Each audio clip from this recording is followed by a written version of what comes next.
सत श्री अकाल, नमस्कार, आदाब।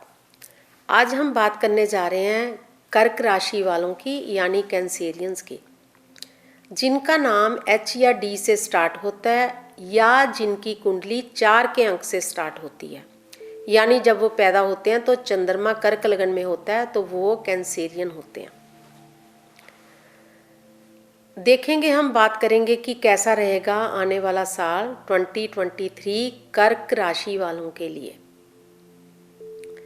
जहाँ तक साल की शुरुआत की बात है तो शुरुआत इसकी अच्छी रहेगी, लेकिन 17 जनवरी के बाद जब सैटर्न आपके 7th हाउस से निकलकर 8th हाउस में आएंगे तो आपको थोड़ी सेहत संबंधी प्रॉब्लम स्टार्ट हो जाएंगी और पैसे के सेविंग्स की भी प्रॉब्लम आएंगी। अब हम सबसे पहले बात करते हैं सेहत की। 17 जनवरी के बाद जब सैटर्न आपके 8th हाउस में आएंगे तो जो पुरानी जिनको दीर्घ रोग लगे हुए हैं, जो लंबे समय से चले आ रहे हैं, जैसे किसी को हार्ट की प्रॉब्लम है, हाई ब्लड प्रेशर है या फिर डायबिटिक हैं जो लोग, उनकी थोड़ी प्रॉब्लम्स बढ़ेंगी। इसके अलावा जिनको सीलियक की प्रॉब्लम है, कॉन्स्टिपेशन की प्रॉब्लम, पाइल्स की प्रॉब्लम और शियाटका की प्रॉब्लम, ये प्रॉब्लम्स आपको तंगी देंगी। जब सैटर्न 17 जून से लेके 4 नवंबर तक रेट्रोग्रेटरी होंगे यानी वक्र स्थिति में होंगे, तब ये प्रॉब्लम्स और भी बढ़ सकती हैं। और इस पीरियड में आपने अपनी गाड़ी, अपना वाहन बहुत ध्यान से चलाना है, क्योंकि तब कोई छोटा मोटा रोड एक्सीडेंट आप कर सकते हैं। और ये जो एक्सीडेंट होते हैं ये भी हेल्थ के अंडर ही आते हैं, और आपको मैं मशवरा देती हूँ कि तब आप गाड़ी ध्यान से चलाएं। वैसे तो हमेशा ही ध्यान से चलाएं। अब बात करते हैं हम वेल्थ की यानी पैसे की।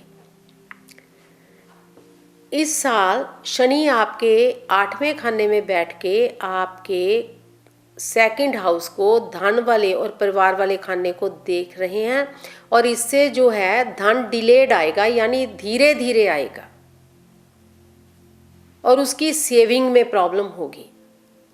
लेकिन 22 अप्रैल के बाद जब गुरु अपना खाना चेंज करेंगे, वो आपके 9th हाउस से निकल के करियर वाले खाने में आएंगे, यानी भाग्येश से चेंज करके वो कर्मेश में आएंगे। तब उनकी जो 5th दृष्टि है वो आपके 2nd हाउस में पड़ेगी। तब आपको थोड़ा बेटर फील होगा और आपकी जो सेविंग है वो बढ़ने लगेगी। खर्चे भी बढ़ेंगे, पैसा आएगा जरूर, लेकिन राहु 10th हाउस में रहेंगे सारा साल 29 नवंबर तक, तो ऑलमोस्ट पूरा साल यहीं पे है, तो वो भी धन का खर्चा करवाएंगे। कई बार वो छोटी मोटी चीज़ें जो बार बार बिगड़ती हैं, जैसे घर के अप्लाइंसेस होते हैं या गाड़ियाँ होती हैं, उनमें पैसा लग जाता है। और आपने ख्याल रखना है कि जो पैसा आ रहा है उसको ध्यान से खर्चना है, मैनेजमेंट अच्छी करनी है पैसे की, इन्वेस्टमेंट अच्छे तरीके से करनी है, ताकि आपका जो धन का लॉस है, जो धन का नुकसान है, वो ना हो। जहाँ तक बात करूँ स्टूडेंट्स की, स्टूडेंट्स के लिए ये साल थोड़ा कठिनाई भरा है,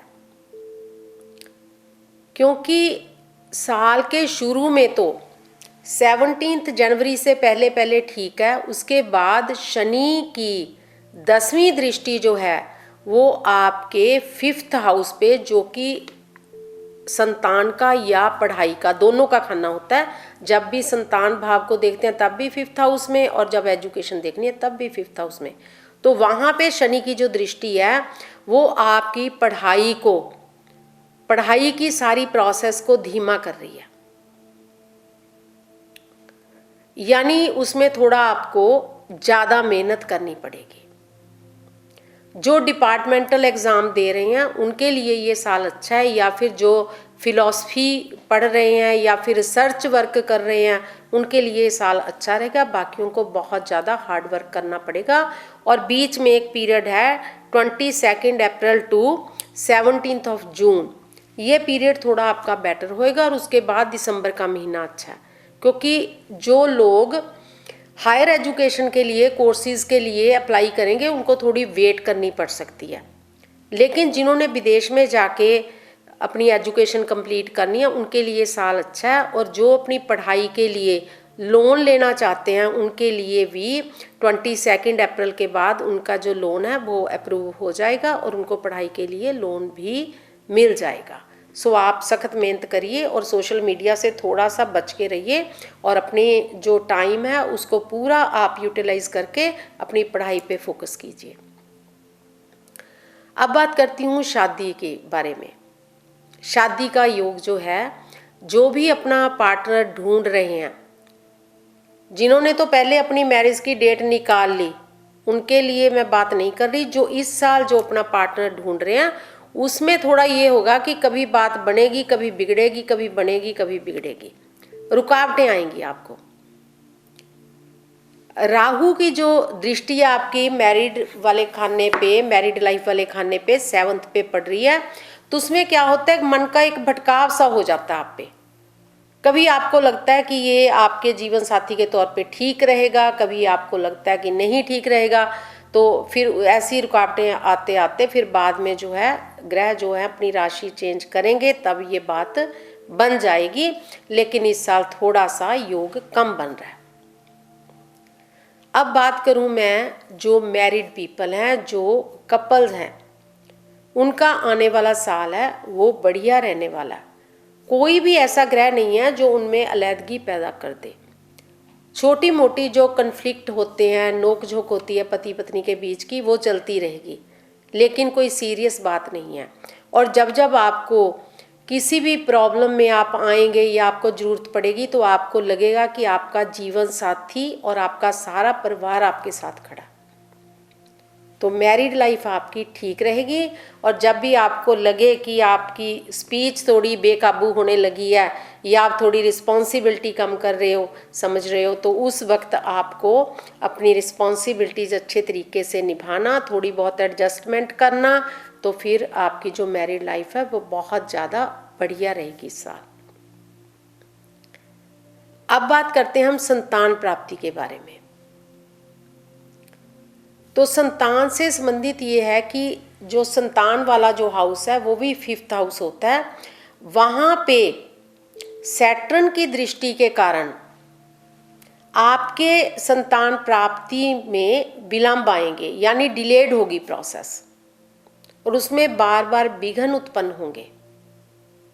कई बार जो लोग हैं वो आर्टिफिशियल तरीके से संतान प्राप्ति चाहते हैं, जैसे IVF हो गया, सरोगेसी हो गया या IUI हो गया, ऐसे जो मेथड हैं उनके लिए भी ये साल थोड़ा सा कठिनाइयों भरा है।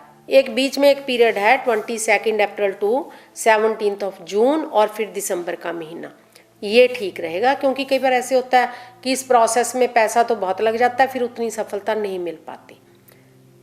और जिनके संतान हैं उनकी संतान की पढ़ाई को लेके, करियर को लेके, शादी को लेके छोटी मोटी चिंता बनी रह सकती है, जिसका कि हल आप बड़ी आसानी से उपाय करके कर सकते हो, जो कि मैं बाद में बताऊंगी। और इसी के साथ हम लेते हैं एक छोटा सा ब्रेक, और ब्रेक के बाद हम बात करेंगे जो जॉब कर रहे हैं उनका कैसा रहेगा आने वाला साल।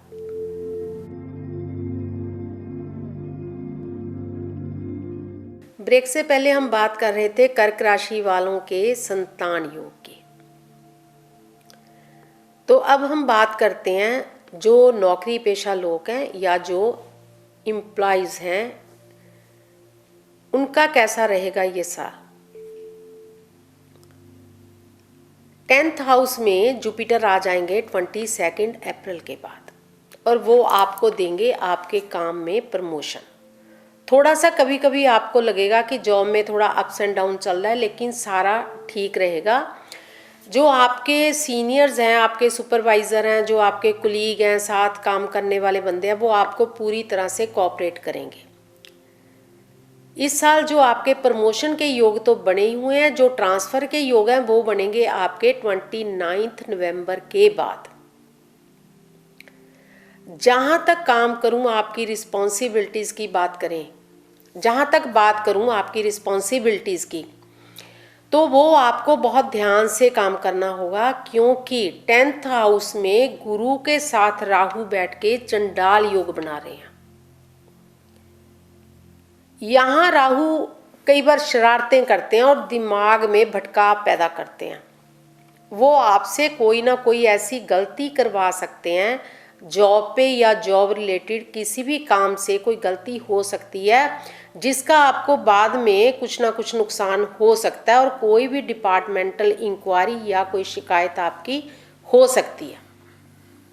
इसीलिए आपको अपना काम बहुत ध्यान से करना पड़ेगा ताकि किसी तरह की समस्या कोई भी आपको उत्पन्न ना हो। अब बात करते हैं हम बिजनेस पर्सन्स की। जो भी बिजनेस वाले लोग हैं वो इस साल नए नए प्रोजेक्ट भी लगाएंगे, नई प्रॉपर्टी भी लेंगे। बिजनेस से रिलेटेड कोई भी कमर्शियल कॉम्प्लेक्स लेना चाहते हैं या कुछ और अपना बिजनेस बढ़ाना चाहते हैं, क्योंकि गुरु इसमें काफ़ी ज़्यादा हेल्प करेंगे। और साथ में ये है कि इसके लिए अगर आप लोन चाहते हैं कि आपको लोन मिल जाए, वो भी मिलने के पूरे योग बने हुए हैं। अप्रैल के बाद आपका लोन अप्रूव हो जाएगा। आप जो भी अपने बिजनेस को बढ़ाने के लिए करना चाहते हैं आप कर लेंगे। और कुछ बड़े लोगों के ऐसे आपके बनेंगे, उनके साथ आपके कांटेक्ट की, जो कि बाद में आपके लिए फ्रूटफुल होंगे और आपका बहुत फायदा करेंगे। जहाँ तक बात है जब शनि रेट्रोग्रेटरी होंगे जून से लेके नवंबर तक, 17 जून से लेके 4 नवंबर तक शनि ने रेट्रोग्रेटरी हो जाना। उस टाइम में आपको ज़्यादा ध्यान देने की ज़रूरत है। आपके जो भी पार्टनर हैं बिजनेस में या जो आपके एम्प्लॉइज़ हैं उनकी तरफ आप पूरी तवज्जो दें ताकि किसी भी तरह का आपके साथ धोखा या कोई नुकसान ना हो पाए। जहाँ तक बिजनेस वालों के नए प्रोजेक्ट की बात है वो आपके बढ़िया रहेंगे, उसमें आपको फ़ायदा भी होगा। आप नई नई तरह के प्रोजेक्ट लगा के अपनी जो इनकम है वो बढ़ाएंगे। लेकिन साथ ही जो आपके प्रोजेक्ट ऑलरेडी लगे हुए हैं उनमें किसी न किसी तरह की कोई थोड़ी टेक्निकल प्रॉब्लम आके या किसी तरह की प्रॉब्लम आके उन पे भी पैसा लग सकता है। खास करके एक तो जब गुरु जो हैं वो अस्त भी होंगे 31 मार्च से लेके 29 अप्रैल तक। सो ये अप्रैल का मंथ है, उसमें थोड़े गुरु जैसे राशि भी चेंज करेंगे और थोड़ा अस्त भी होंगे। तब उस टाइम में आपकी जो सेविंग है थोड़ी कम होगी, लेकिन आने वाले टाइम में आप उसको संभाल सकते हो पैसे को, अगर आप अपने खर्चों पे कंट्रोल करेंगे। सो जो आपकी मशीनरी है उसकी समय समय पे आप मरम्मत करवाते रहें ताकि वो ज़्यादा ख़राब होके आपको किसी तरह का नुकसान ना दे पाए। अब बात करते हैं हम कोर्ट केसेस की। इस साल जो कोर्ट केस हैं वो आपके डिले होने वाले हैं, और अगर इस साल कोई डेट आ भी रही है तो उसके आपके हक में जाने के ज़्यादा कोई मुझे आसार नहीं दिख रहे। सो कोर्ट केस जो हैं वो आपके हक में अभी नहीं जाने वाले। अगर कोई आप सेटलमेंट करना चाहते हो तो किसी बड़े व्यक्ति को लेके, चाहे वो आपकी उम्र में बड़ा हो या आपके स्टेटस में बड़ा हो, उसकी हेल्प लेके फिर आप कोई सेटलमेंट कर सकते हो। यही हाल आपका एंसेस्ट्रल प्रॉपर्टी का होगा। अगर आपका एंसेस्ट्रल प्रॉपर्टी को लेकर कोई वाद विवाद है, उसमें जो है वो केतु दिख रहे हैं, वो अपनी टांग अड़ा रहे हैं। केतु आपको बार बार विघ्न उत्पन्न कर रहे हैं, रुकावटें पैदा कर रहे हैं एंसेस्ट्रल प्रॉपर्टी मिलने में। लेकिन तब किसी बड़े व्यक्ति की दखलंदाजी ही आपके काम आएगी और सेटलमेंट जो है वो बढ़िया हो सकती है। अब बात करें यात्राओं की, जर्नीज़ की। हम सभी जाते हैं, कोई छुट्टियों पे जाते हैं, कोई धार्मिक यात्रा पे जाते हैं, कोई बिजनेस रिलेटेड जो यात्राएं करते हैं। धार्मिक यात्राएं तो आपकी रहेंगी ठीक, और जहाँ तक बिजनेस से रिलेटेड जो यात्राएं हैं वो ज़्यादा फ्रूटफुल नहीं होने वाली, ज़्यादा सार्थक नहीं होने वाली।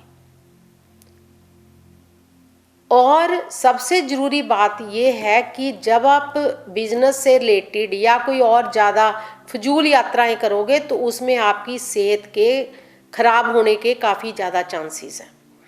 आपको मैं यही राय दूंगी कि जहाँ पे आप काम कर रहे हैं उसी काम पे फोकस करिए, और फिर जब कोई फेवरेबल टाइम आएगा तभी आप ज़्यादा यात्राएं अपने बिजनेस से रिलेटेड कर सकते हैं। और कोई और तरह का जो लॉस है वो ज़्यादा नहीं दिख रहा, सिर्फ आपको अपनी मशीनरी पे, अपने घर पे या जो भी आपकी प्रॉपर्टी है उसके रख रखाव पे खर्चा करना पड़ सकता है। तो उस खर्चे पे आप थोड़ा कंट्रोल करके जहाँ ज़रूरत हो वहीं खर्चा कीजिएगा। अब हम बात करते हैं उपाय की, रेमेडीज़ की। रेमेडीज़ के लिए ये है कि एक तो हेल्थ के आपको इशू जो हैं वो 17 जनवरी के बाद तो स्टार्ट होंगे ही होंगे, लेकिन जून से लेकर नवंबर तक भी जो आपकी हेल्थ है वो ज़्यादा खराब रह सकती है ड्यू टू सैटर्न। इसमें आप सैटर्न से संबंधित जो चीज़ें हैं उनका दान कर सकते हो। इसमें किसी भी तरह का अनाज या खाने की कोई भी वस्तुएं, वैसे ये नहीं है कि हम शनि के लिए काली चीज़ों का ही दान करना है या काले अनाज का दान करना है, कोई भी 7 तरह का अनाज जो आप करना चाहते हो वो आप दान कर सकते हो। इसके अलावा गरीबों के लिए गर्म कपड़े या उनके लिए खाने के लिए बर्तन या उनके लिए जूते या जिस चीज़ की भी उनको ज़रूरत हो आप हेल्प कर सकते हो। इसके अलावा यदि आप किसी भी धार्मिक संस्थान में जाते हो, किसी धर्म से रिलेटेड स्थान पे जाते हो, तो वहाँ पे आप स्टील के बने हुए जो बर्तन हैं वो दान कर सकते हो। अगर वहाँ पे कंस्ट्रक्शन चल रही है तो कंस्ट्रक्शन से रिलेटेड कोई भी प्रोडक्ट है, चाहे वो ईंटें हैं या सीमेंट है या सरिया है, वो भी आप दान कर सकते हो। इससे शनि प्रसन्न होंगे। और जो बड़े बुजुर्ग हैं उनको कभी भी कोई हार्श शब्द जो है वो नहीं बोलने और उनको पूरा आदर सम्मान दें, इससे भी शनि प्रसन्न होते हैं। इससे आपको काफ़ी ज़्यादा फायदा मिलेगा। और अपने लॉर्ड ऑफ असेंडेंट को मजबूत करने के लिए, क्योंकि अगर आपका लॉर्ड ऑफ असेंडेंट ज़्यादा मजबूत है फिर रोग उतना वो काम मतलब उनका नहीं, उनका जोर चलता, तो सेहत अच्छी रहती है। अपनी हेल्थ को ज़्यादा अच्छा बनाने के लिए आप मून स्टोन जो है 5.25 रत्ती का चांदी में जड़वा के, या तो आप जो आपकी सबसे छोटी उंगली होती है जिसको हम पिंकी फिंगर या लिटिल फिंगर या पंजाबी हिंदी में उसको चीची उंगल भी बोलते हैं, उसमें आप डाल सकते हैं। जो जेंट्स हैं वो राइट हैंड में डालते हैं और लेडीज़ लेफ्ट हैंड में डालती हैं। या इसको ब्रेसलेट के रूप में या फिर गले में नेकलेस के रूप में भी पहन सकते हैं, या इसकी जगह पे आप सुच्चा मोती जो रियल पर्ल होता है वो भी पहन सकते हैं। और जहाँ तक मुझे लगता है कि जिनको भी एजुकेशन से रिलेटेड प्रॉब्लम आ रही है या संतान प्राप्ति की प्रॉब्लम आ रही है, तो वो अपने 5th हाउस को ज़्यादा पावरफुल करने के लिए मूंगा धारण कर सकते हैं। रेड कोरल, रेड कोरल जो है उनके काफ़ी काम आएगा। तो उसको वो तांबे में या गोल्ड में जड़वा के पहन सकते हैं, और उसको अगर हाथ में पहनना चाहते हो तो रिंग फिंगर में पहना जाता है। उसको भी जेंट्स राइट हैंड में और लेडीज़ लेफ्ट हैंड में पहनती हैं। उसका भी आप ब्रेसलेट या लॉकेट भी पहन सकते हो। वैसे तो जो मूंगा है वो तांबे में यानी कॉपर में बनता है, लेकिन कॉपर जो है थोड़ी देर बाद थोड़ी रस्टिंग उसकी शुरू हो जाती है, तो गोल्ड में भी बनाया जा सकता है। और इसके अलावा जिनको लगता है कि उनकी जो प्रमोशन है थोड़ी डिले हो रही है, वो येलो सैफायर यानी पुखराज भी गोल्ड में धारण कर सकते हैं। ये इंडेक्स फिंगर में पहना जाता है, इसको भी आप ब्रेसलेट या गले में पहन सकते हो। और जिनकी कुंडली में शनि की दशा चल रही है उसके प्रभाव को कम करने के लिए आप 7 मुखी या 14 मुखी रुद्राक्ष भी पहन सकते हो। इसके अलावा जब भी आपको हेल्थ के ज़्यादा इशू हो तो आप महामृत्युंजय का जो लघु मंत्र है ओम ह्रोम जूम सह, वो कर सकते हो। ओम जो है मूल मंत्र है। हरोम शब्द जो 2 शब्दों से मिलके बना है, बीज मंत्र हरि ओम, या इसको हरिंग ओम का भी ये जैसे संयुक्त है। जूम होता है जीवन, सह मीन्स सहायता। सो हम परमात्मा को विनती करते हैं कि हे परमात्मा, जो जीवन आपने हमें दिया है इसको अच्छे तरीके से, हेल्दी तरीके से चलाने में हमारी सहायता करें। ये थे हमारे सिंपल से उपाय। इसके अलावा आप कंबल भी दान कर सकते हो। वास्तु की बात करें तो जो कर्क राशि वाले होते हैं इनके लिए नॉर्थ दिशा सबसे उत्तम होती है।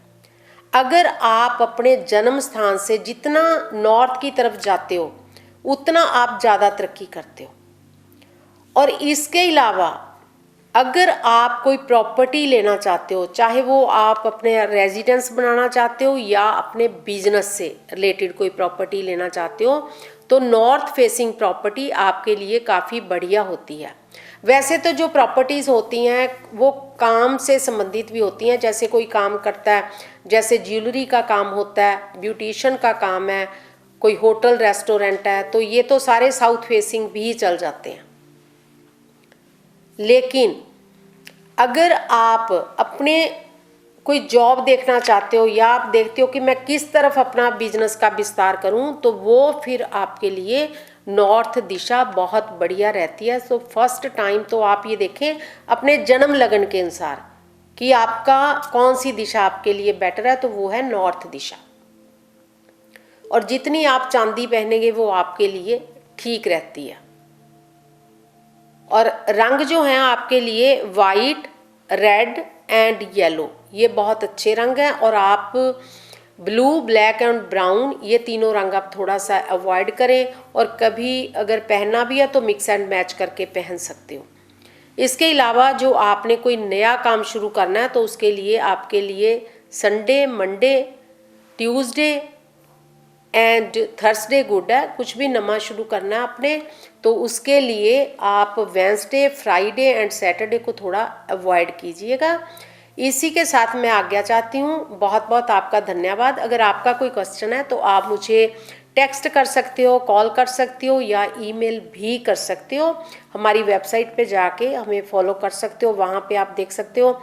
वहाँ भी जो है मटेरियल वो काफ़ी पड़ा हुआ है। सो इसी के साथ आज्ञा दे, धन्यवाद।